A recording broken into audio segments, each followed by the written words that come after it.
Halloween has arrived to the sweetest place on earth, and there's something else in the air other than chocolate. It looks like there's some dark nights ahead, so join me as we explore Hersheypark's fully fledged haunt-style event. And I did not think that I was going to feature any merchandise, but on the way down here, I stopped by the Dark Knight's Emporium. So they have a really nice decorated space here. It is roped off, but I'm just going to stroll through the merch here while we're waiting for the event to start.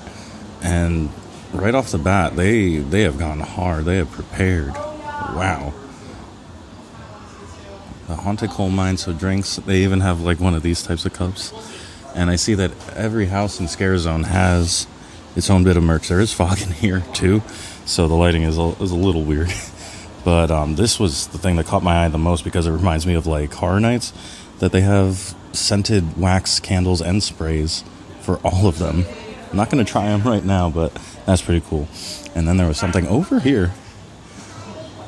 These are the cutest Nobu necklaces that I've seen before. Look at that cute little bat.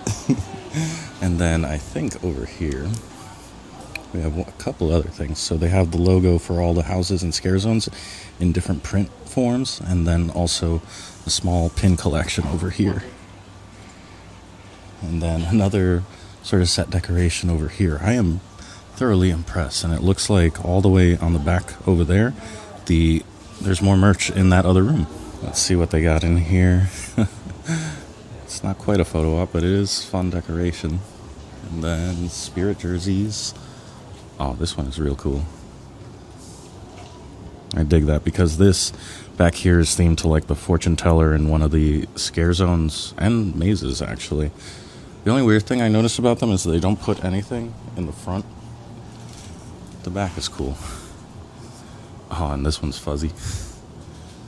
Oh, and I might have to get one of these. It glows in the dark, though, and I'm not a big fan, in particular, of this type of material. If it were, like, just black, that'd probably be cool. Let's see, what else? Yep, this is pretty awesome. And then some more decorations here. And then, what do we have here? Some blankets. And I think that about wraps up the Dark Knight's Emporium. So now that we've checked out the event's merch, I think it's time to head on in to the first house, the Descent.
Getting done with the Descent, and yes, it was very dark, hard to see, especially with the daytime and your eyes haven't adjusted yet. A bit of theatrics in the beginning with the intro, so they coupled like a little scene that every group sees when you go in with the safety spiel that you usually come to expect. The house itself is a tent house, much like they construct over at Horror Nights. Other than that, I don't believe I've ever encountered that. Maybe over at Howl-O-Scream, but correct me if I'm wrong down below. But yeah, overall, really solid start to this. The production quality is very much there. You can see that they've gone all in and are thoroughly in the know of how a modern haunt should be run, and I'm hoping to see more of that in the next one. But speaking of the Descent, they have food that is themed to that, and I just realized the hot dog that I ate earlier, the Descent dog, is themed to this. Don't judge it by its looks. It was actually quite delicious. That mac and cheese has been dyed green. There's like tortilla chips and flaming hot Cheetos on top with a bit of sriracha or Tabasco. I forget which. But all around, I actually gave it a big thumbs up. Another thing worth mentioning before I forget, a couple of roller coasters here, just like Laugh Track, which has had a lights off experience. Candemonium Comet and Lightning Racer are joining Laugh Track for the end of the evening, and we'll go pitch black. So we're going to check out Midway of Misery probably when it gets a little bit darker, but for now, just beyond the entrance here is Twisted Darkness. It's just me back here, and it is a very reminiscent walk of like the Horror Nights style where you're being rerouted somewhere else. I think we're going back to where those tents were for the descent. You shiver. Dare I sense your fright? The shows have begun, and its place is for you, my sweet and new puppet. To the oddities with you! Hey. Go!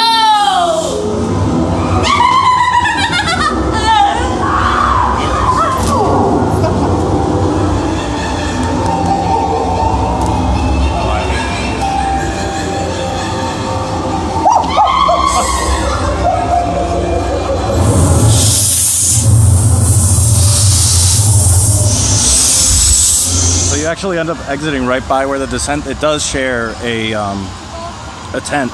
So they're both tent houses. That one was a lot easier to see in, thankfully, because my night vision stinks. And with the light out, like, it takes forever for it to adjust. Again, at the beginning, there were a bit of theatrics, and the last room kind of tied into the first room, and there was no fortune teller, and it was all like a mess. So like something must have happened. But they were really good scares. I love the half circle rooms that they force you to go through because it really makes it a set piece, and they can do all sorts of things in the middle. You know, the performers can really have at it for the group that's going through. Now, I went by myself, and there were some really good ones that they waited. As soon as I walked by, they came up behind me, and that was, whew, it was good. I'm starting to really enjoy having all that spooky, scary, scare actor energy just pointed right at me. Well, while we're down here, after Twisted Darkness, there's really not too much else in this area other than like food. So I think we're going to explore this during the day, and if there's time, we will circle back in the evening.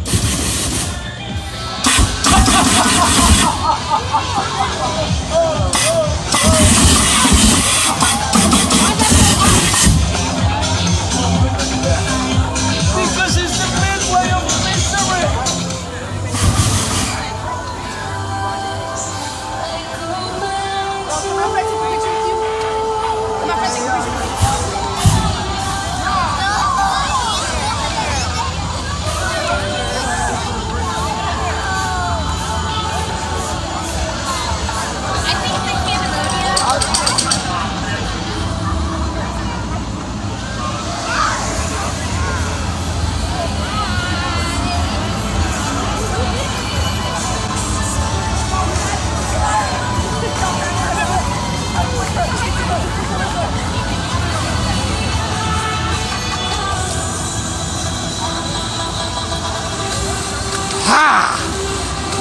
So I walked by the entrance to Treaville, and you'll know that in order to get the candy there, you have to be like 12 or under, I think. And other than the treat stops, there's not really too much else going on in there, so I might give it a skip. If you want to see what it looks like, I'll throw it up in the corner. The only major difference right now is that they've reversed the direction, but they still have the photo op with the Hershey Kissmobile and all of that stuff. So we're now walking underneath Storm Runner's launch here into the Valley of Fear. Fear for who? Maybe my calves. Wow, so the area where the Spring Creek Smokehouse is just nothing but fog. I'm surprised my camera has anything to focus on. Oh, there it goes. Yeah, because this whole area is just nothing but fog. Holy moly. How can they even... I could barely see the people standing in line to get their food. But we're coming up on the Haunted Coal Mine here, which is pretty good that it's right next to Trailblazer. That's very fitting. And here we go. And just so you guys know, an hour into the event on a Sunday, wait times are all around 15 minutes.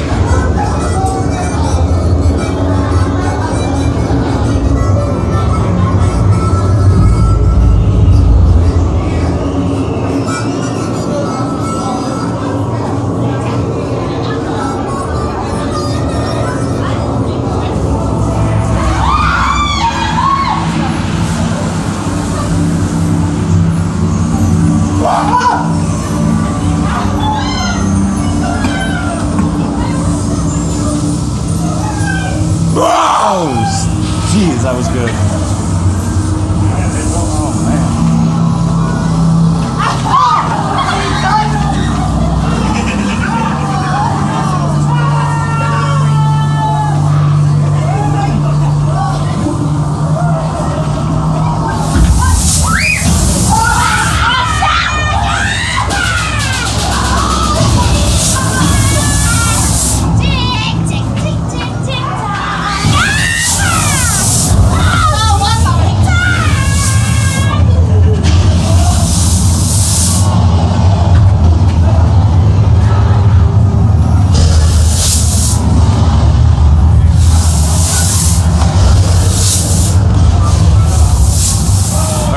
That one is probably my favorite so far. Wow. So yeah, it was really dark and my camera was struggling. That's just to be expected. There were scenes in there where I was really just super impressed about like them capturing the spirit with all these special effects and stuff. I think that was Storm Runner going by, yeah. And then there's a triple tower going. But anyway, so right up at the front, they do a really cool like bit of theatrics, and every one of these houses so far, 3 out of 4, I haven't been on the 4th, they have had theatrics. Instead of like the person at the very front of the entrance doing the safety spiel, the person after that that's costumed up, they have a separate room just for it, and they imitate going down an elevator, and it's just one of the most perfect things I've seen. It's simple, it's effective, and it really gets you in the mood for like being in a coal mine you've descended, you know, even though there's one called the Descent and this one is the coal mine, but whatever. So the coolest thing about it though was like you felt like you were going deeper and deeper. One like kind of nitpick though is that they had this crazy foggy lasered up room, the space that unfortunately was also a half circle room, and it was very tough for the people in front of me to navigate, and I wasn't having an easy enough time looking at the floor either. But overall, like once we got into the room where there was flashes of light and it felt like there was explosions and active mining happening, I was just blown away at the production level that I've seen so far tonight, especially in this third house. So I'm here in front of the Aqua Theater. I just want to let you know, going this way, that is actually an exit for the other maze, and you're forced to go up this wonderful hill. So I'm on the other side now of the Aqua Theater, and this down there is the exit where everybody's been coming from. So I'm confused. Was Valley of Fear that one little area and I didn't see any scare actors? I'm not sure, but we're going to cross here. I think the last maze, the 4th maze, is over here by Great Bear. All right, so the real way to navigate this is head on down this way. So I don't know how easy it is to get from the coal mine down to the 4th house then. Is there a logical path? I'm not sure. I'm going to figure it out. Okay, so this bridge is very much blocked off. Interesting. And I see a lot of strobes and stuff coming from that area, so I wonder if that is the maze itself. So what we're going to do is we're going to turn around here. I'm assuming that this is the hollow scare zone, right?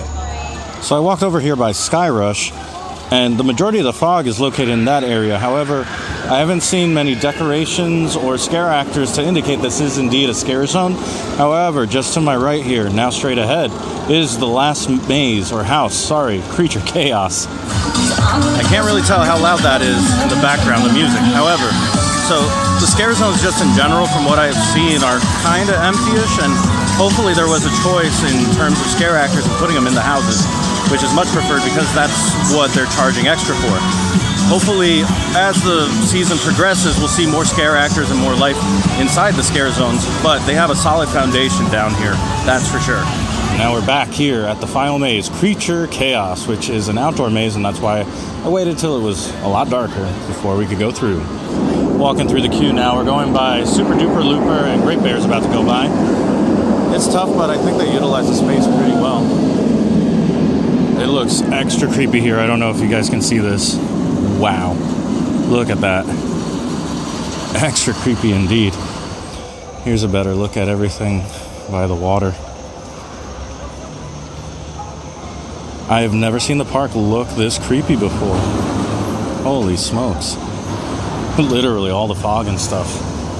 And then over there, is that a stilt walker? It's a creature that's so ugly, if it looks at itself, it dies. Isn't that sad? Yeah. Don't feel sad. He deserves it. He knows what he did. Follow me. Now then, this is my assistant. He'll be down this way to help you out. Please make sure that you're in control. Thank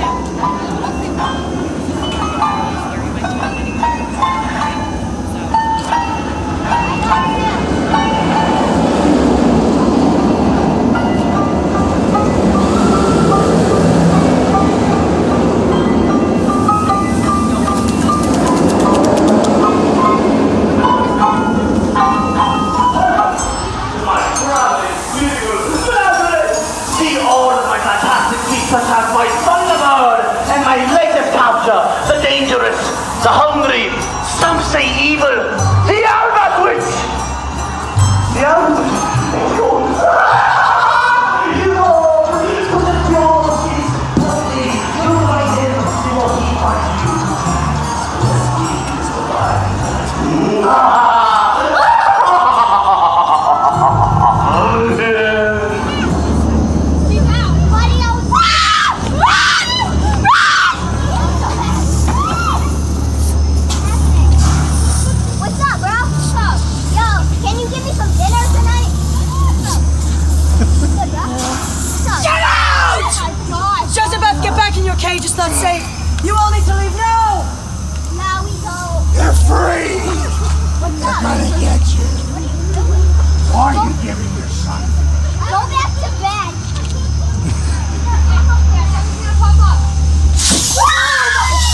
So that was amazing. Definitely number 2 of the 4 for me. But you have to wait until it's dark out, because there's no way, like, in the dark, you have no idea that you're walking basically throughout the park. And the way that they use that stadium area is just so good. Like, you have no idea. You lose your sense of space and forget that you're in Hersheypark. And I love this house for that. Just, it was so good. So now that I've done all 4 houses, I'll have more thoughts about it later as I think about it. But my initial reaction after doing all of them is that, wow, Hersheypark really came out the gate with a strong start. And it's only the very first weekend, and it's only going to get better from here. So I'm really massively impressed, because I had no idea what to expect coming into this.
So I'm glad for a change of pace I caught the dance party.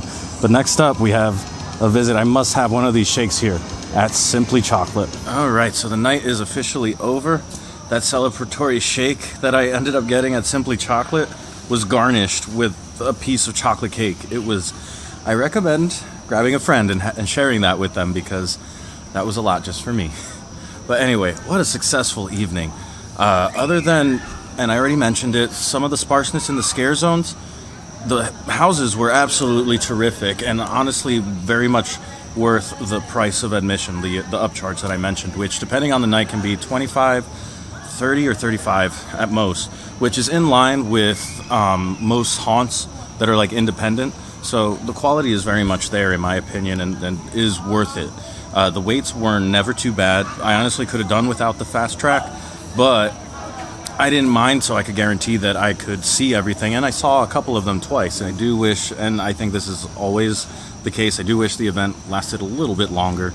The specialty food, I only got to try the hot dog, but they have an entire slew of foods, and sometime I hope to return and just focus on like foods and stuff like that.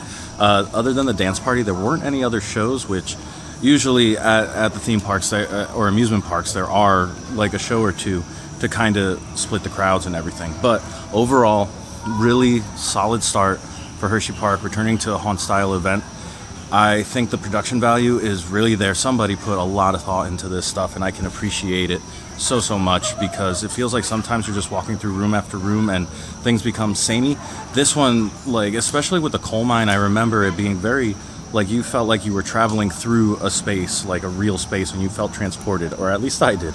Anyway, guys, Hersheypark Dark Nights, really something I didn't expect Hershey to come out with this, and it was just really strong, really good.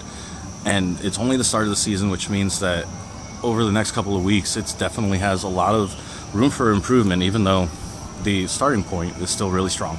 So anyway, all that being said, thank you so much for watching. I'll see you next time. My name is Howard, and I'm making my own adventure.